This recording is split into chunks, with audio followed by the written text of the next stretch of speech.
Boa noite. Estas são as notícias de hoje do Jornal da Guará.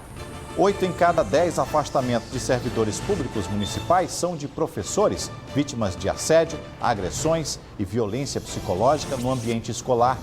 Durante evento de educação para trânsito, moradores do Jaracati voltam a protestar exigindo mais segurança. A comunidade ainda tem feridas abertas do acidente do último domingo. A operação apreende madeira retirada ilegalmente de terras indígenas no interior do Maranhão. Na economia, a Semana do Brasil, que está estimulando compra de produtos com descontos para preços para aquecer a economia. Veja também, o Ministério da Saúde apresenta novos índices de epidemia de dengue no país. No Maranhão, o crescimento foi superior a 170%. Tem ainda a paralisação dos Correios e uma reportagem que mostra como a solidariedade pode transformar a vida de quem está internado em hospitais de São Luís. Agora, no Jornal da Guará.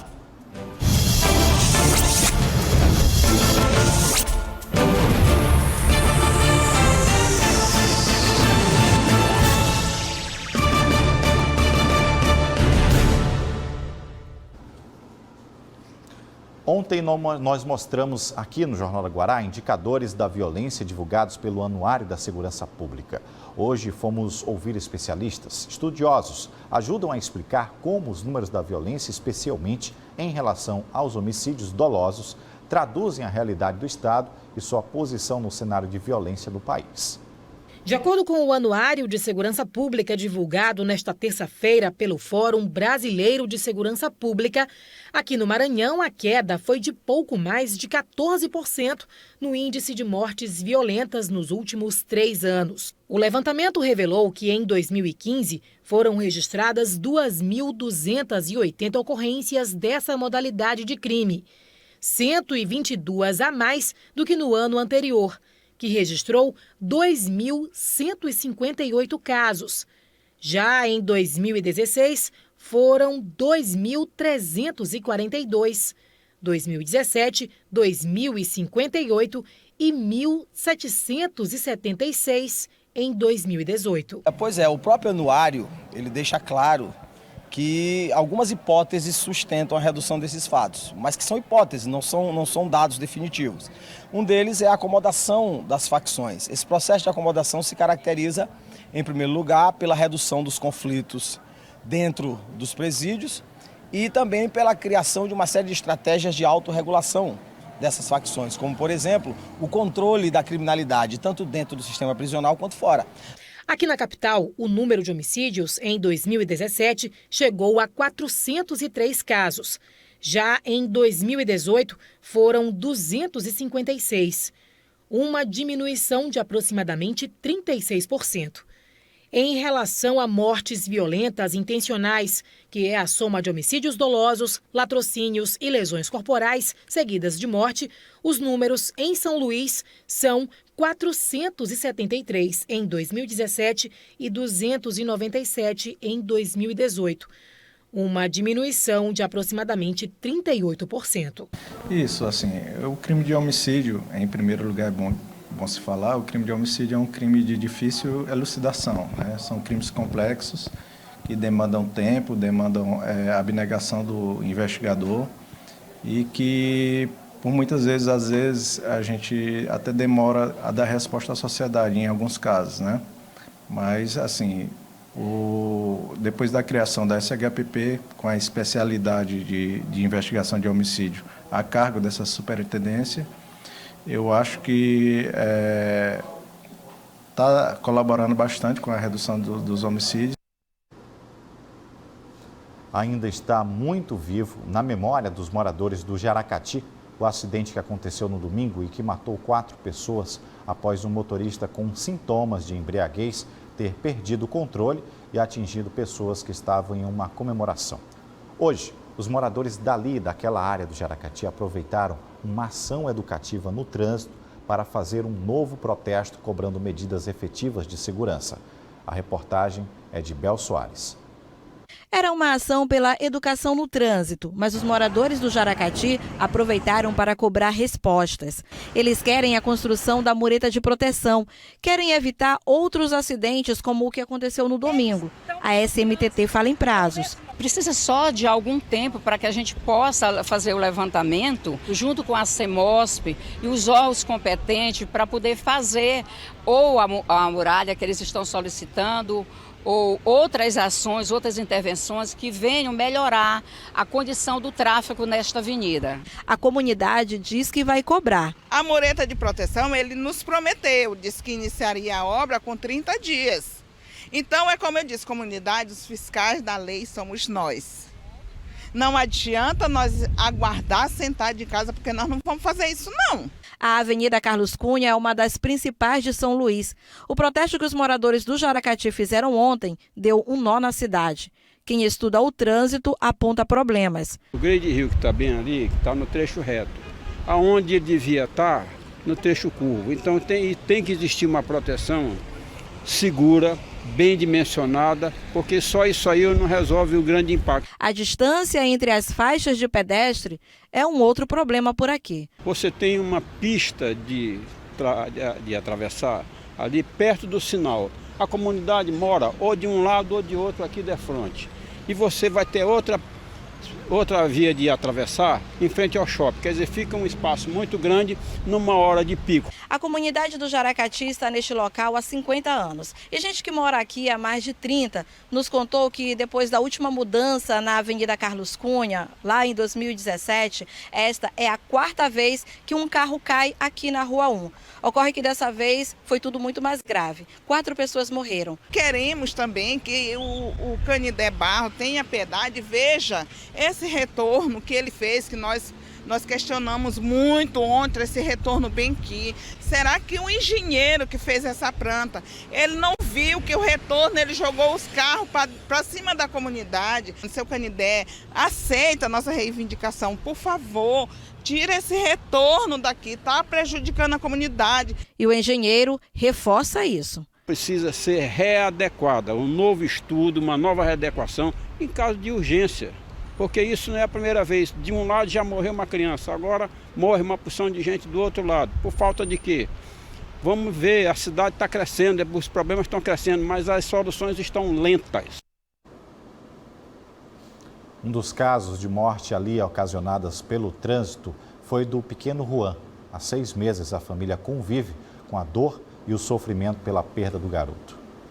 O problema do fluxo intenso de veículos na Avenida Carlos Cunha, especialmente na região da Ponte Bandeira Tribuzzi, tem acumulado tragédias como a que aconteceu na madrugada do último domingo. Há 6 meses, bem próximo ao mesmo local onde o veículo caiu, um casal perdeu o filho de apenas 1 ano de idade em um atropelamento. O acidente aconteceu exatamente neste trecho da Avenida Carlos Cunha. A família retornava de um passeio e desceu nesta parada de ônibus. Quando pai e filho tentaram atravessar a avenida, em alguns metros foram brutalmente atropelados. O motorista fugiu sem prestar socorro às vítimas. A mãe do menino viu o exato momento em que tudo aconteceu. A gente foi atravessar, só que eles atravessaram primeiro. E eu fiquei para trás. Aí ele disse, vambora, Thalia. Eu disse, espera. Aí nessa que eu disse, espera, eu fui ver se não estava vindo o carro. Quando eu virei para eles, eu só vi o carro batendo neles dois, jogando cada um para um lado. E a criança bateu com a testa no meio-fio. E o couro da testa dele desceu. Depois de ser atropelado, o marido de Thalia ficou inconsciente. Teve 2 costelas quebradas e esperou mais de 2 horas por socorro médico. Mas diz que nada se compara à dor de perder o filho. Rapaz, infelizmente não consigo esquecer, que não sai da cabeça. Menino, ele teve um desmaiado, desacordado. Mas primeiramente eu estava pensando nele, que eu queria o que aconteceu, que eu não estava sabendo exatamente o que tinha acontecido. E além da dor, o que mais revolta a família da criança é a demora na conclusão do inquérito sobre o caso, que está parado. A única informação do casal em relação ao atropelamento do filho é que o condutor do veículo é um médico. Que ele era um médico, né? Não socorreu o menino, a criança, mais ou menos que foi eu e ele. E nos socorreu, aí nós estamos dizendo aí, nós estamos correndo atrás desse processo, para ver se anda. O pai e a mãe da criança esperam por justiça. E a justiça fica onde? Eles estão vendo o que está acontecendo, quer dizer que pra gente, se fosse a gente que fizesse isso, nós estava preso. Não saía por nada, mas eles não. Pagam uma fiança de 4 mil, de 5 mil, pronto, já está em liberdade. Isso não pode acontecer porque eles não são melhor do que a gente. Justiça tem que ser para todos, não só para um, tem que ser para todos. A seguir, mais informações aqui no Jornal da Guará. Agora são 6 horas e 41 minutos, a gente volta já.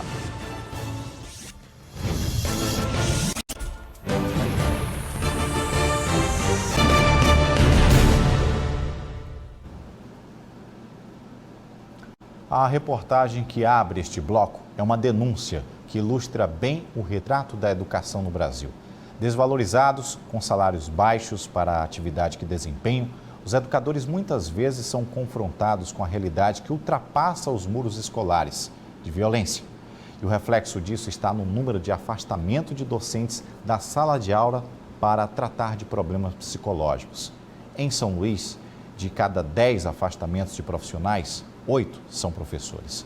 Veja na reportagem de Jairo Martins.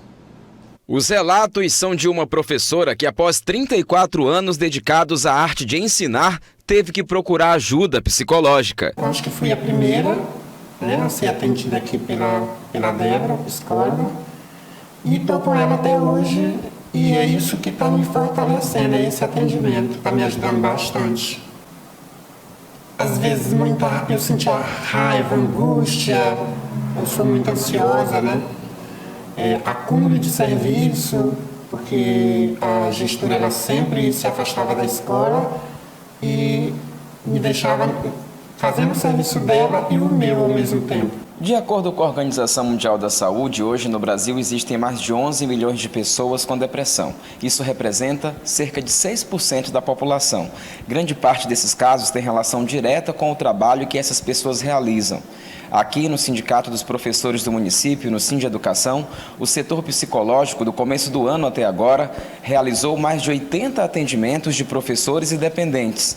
Grande parte dos casos aqui registrados estão relacionados à depressão e transtornos de ansiedade. De acordo com a psicóloga que atende a categoria, uma série de fatores pode desencadear os transtornos, desta que é uma profissão cheia de responsabilidades e desafios. Diante da realidade que é dos professores, nós sabemos que há um ambiente onde existe violência, muitas vezes as más condições de trabalho, o estresse contínuo, a sobrecarga de trabalho, tudo isso são fatores que colaboram para esse adoecimento. Segundo dados da Secretaria de Administração de São Luís, cerca de 80% das licenças médicas de servidores municipais são professores.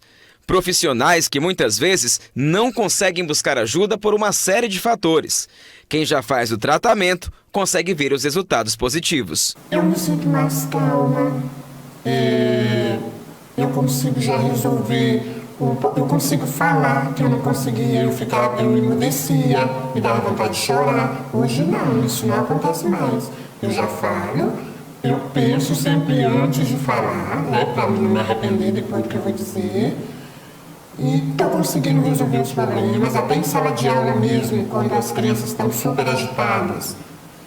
Eu respiro fundo para poder conseguir resolver aquele problema da melhor maneira possível. Esse atendimento aos professores que sofrem de algum tipo de transtorno é oferecido pelo sindicato de forma gratuita, sempre às segundas e quarta-feiras, a partir das 2h30 da tarde. Uma vez que você perceba que a qualidade de vida está prejudicada, sinaliza que esse profissional precisa procurar ajuda, através de sintomas, uma mais deprimido, uma ansiedade, uma irritabilidade, insônia, entre outros sintomas, eles podem ser sinais de que esse profissional precisa buscar ajuda. A Sala de Situação de Crise, criada para planejar e elaborar políticas de controle de incêndios florestais no Maranhão, apresentou o relatório sobre os focos de queimadas no estado. O Maranhão ocupa atualmente o 6º lugar no ranking nacional do número de focos de queimadas. Em agosto, foram contabilizados 3.366 focos. Nos 10 primeiros dias do mês de setembro, o número já chega a 1.453 focos. Nessa análise comparativa de 1º de janeiro a 8 de setembro do ano passado, com o mesmo período deste ano, foi notado um aumento de 14% no número de queimadas do ano atual. Bom, em relação à última semana, houve uma grande oscilação no número de queimadas por dia. No último dia 5, foram detectadas somente 5 queimadas. No dia 6, 166 casos. No dia 7, o número atingiu marca de 75 focos. E no dia 8, domingo, foram contabilizados 375 casos em todo o estado. A ação integrada do Exército, Corpo de Bombeiros e Batalhão de Polícia Ambiental continua. E olha só, a Polícia Federal apresentou o resultado da Operação Capó. Essa operação envolveu 50 policiais, entre federais e militares, e interditou 3 serrarias. Ali no telão, nós vamos mostrar algumas imagens dessa situação. Mais de 500 metros cúbicos de madeira foram apreendidos, além de caminhões novos e equipamentos que eram utilizados para o beneficiamento da madeira. A madeireira foi furtada dentro da terra indígena Auá, dentro do povoado Nova Conquista, no município de Zedoca. Um dos proprietários já foi identificado, é reincidente nessa prática de crime ambiental e os envolvidos vão ser indiciados pela Delegacia de Proteção ao Meio Ambiente e Patrimônio Histórico e também por crimes como furto de madeira da União Federal e associação criminosa. Bom, e o PROCON deu início à semana de renegociação de dívidas, é o que é essa semana, um período em que você vai poder negociar e se livrar das contas pendentes com um bom desconto. De um lado, a dívida e do outro, uma solução. E bem no meio está o PROCON do Maranhão, que comemora os 29 anos do Código de Defesa do Consumidor com a Semana de Renegociação de Dívidas, oferecendo a oportunidade para sair do vermelho e limpar o nome. A quinta edição em que o PROCON tenta fazer essa intermediação entre consumidor e fornecedor, para que os consumidores possam negociar suas dívidas diretamente e assim conseguir melhores propostas de negociação. O seu Marcelo chegou aqui com as tarifas de energia elétrica penduradas. Depois de alguns minutos, olha a satisfação, alívio mesmo. Tudo ótimo, né?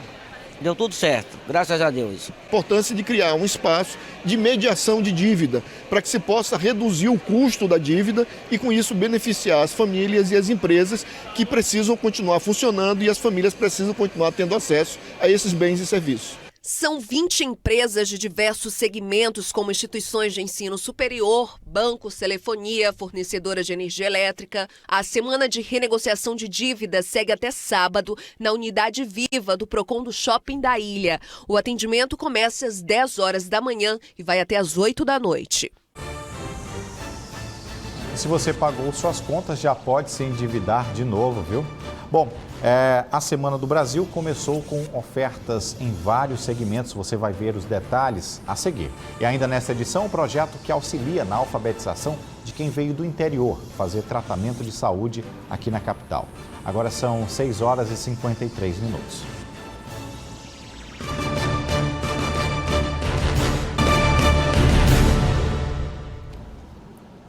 Até o próximo dia 15 de setembro, diversos estabelecimentos comerciais vão estar realizando a Semana do Brasil.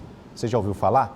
Pois então, lojas estão oferecendo descontos em produtos diversos para incentivar o comércio e aquecer a economia. A participação, claro, envolve o setor privado, mas foi proposta pelo governo federal, que tem percebido o quanto a recessão tem atrapalhado os negócios por aqui. Que tal então aproveitar agora um empurrãozinho e ir às compras, hein?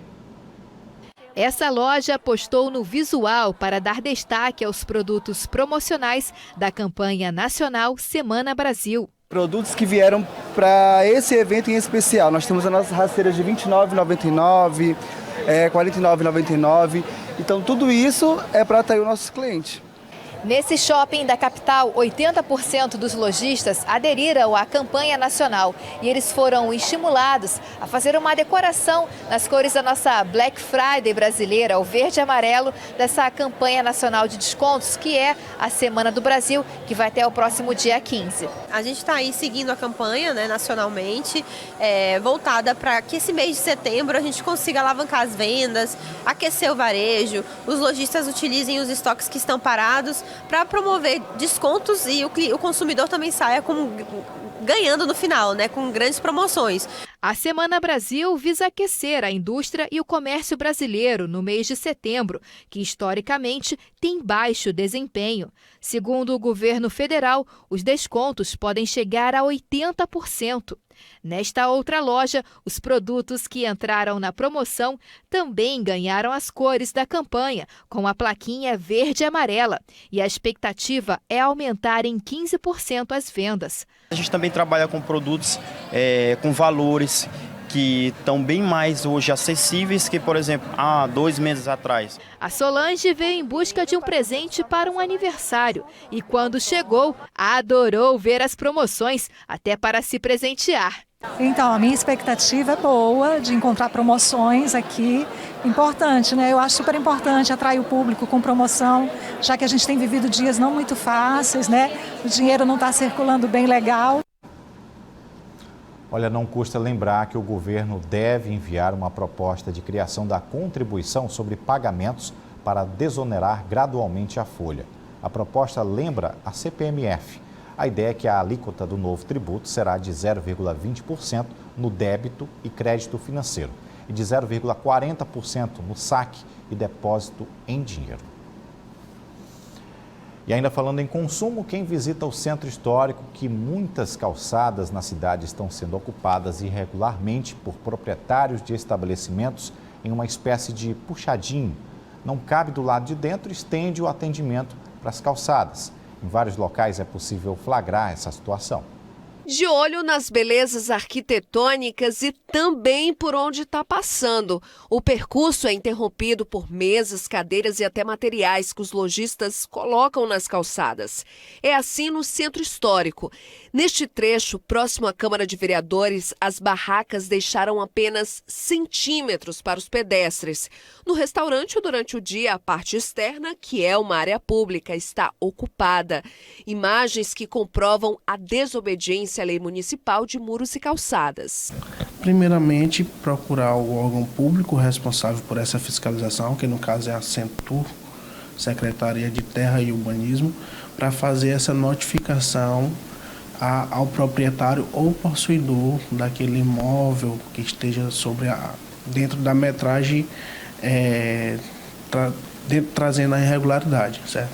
Havendo essa notificação e o possuidor, o proprietário, continuar descumprindo, é aplicado uma multa como forma de compelir ele a cumprir o ordenamento da lei.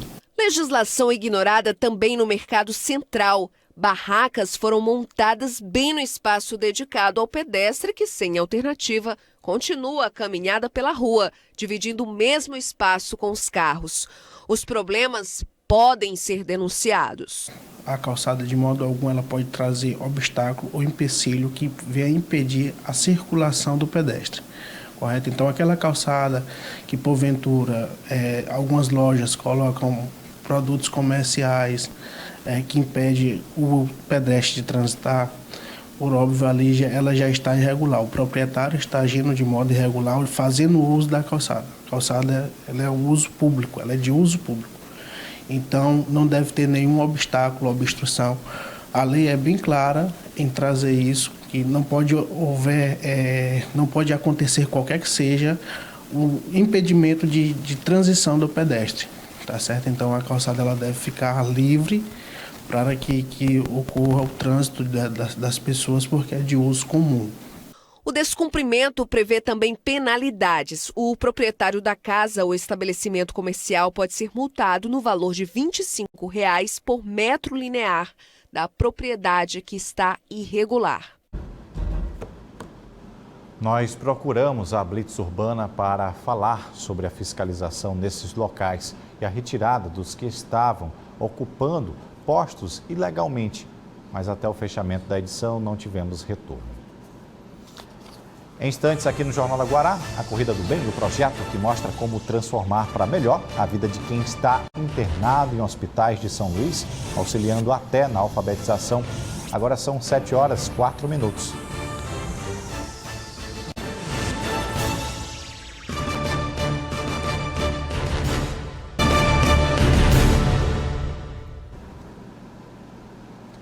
Funcionários dos Correios no Maranhão aderiram à greve da categoria. A paralisação é nacional e tem como pauta, além do reajuste salarial, que neste ano foi pífio, a privatização da empresa já anunciada pelo governo federal. A greve começou nesta quarta-feira e, como parte do movimento, os trabalhadores dos Correios e representantes dos sindicatos dos bancários e Eletrobras realizaram um seminário para tratar sobre as privatizações das empresas públicas. Os Correios devem ser privatizados segundo anúncio feito pelo governo federal. Os funcionários querem reposição salarial em relação à inflação e também querem impedir uma redução de salários e benefícios. Nós gostaríamos que o governo atendesse a nossa reivindicação com a reposição salarial, que são de 3,27%, né, do mês de julho, e também deixar o acordo coletivo como está, porque a tendência do governo é a retirada de direitos históricos e a redução de salários, levando com isso a facilitação da privatização dos Correios. São mais de 120 agências dos Correios em todo o Maranhão. Segundo o sindicato da categoria, no interior do estado, mais de 30 agências já estão fechadas. Aqui em São Luís, as agências vão funcionar com quadro reduzido. A greve é nacional e a paralisação é por tempo indeterminado.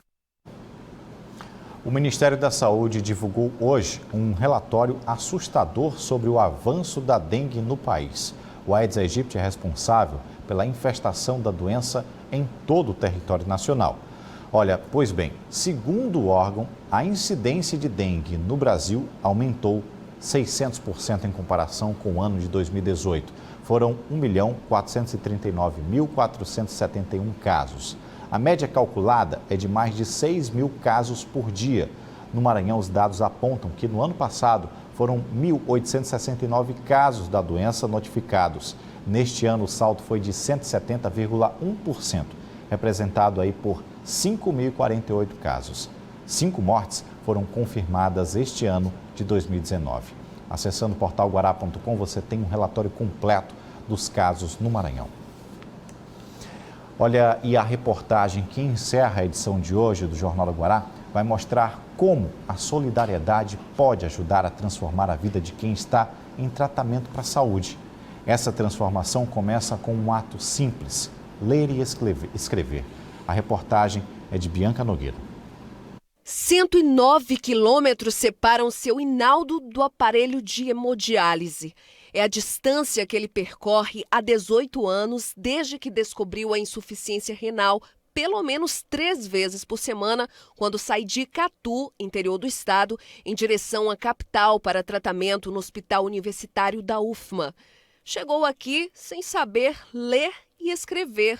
Hoje a vida é outra. Eu não sabia ler, conhecia as letras, mas não sabia ler quase nada.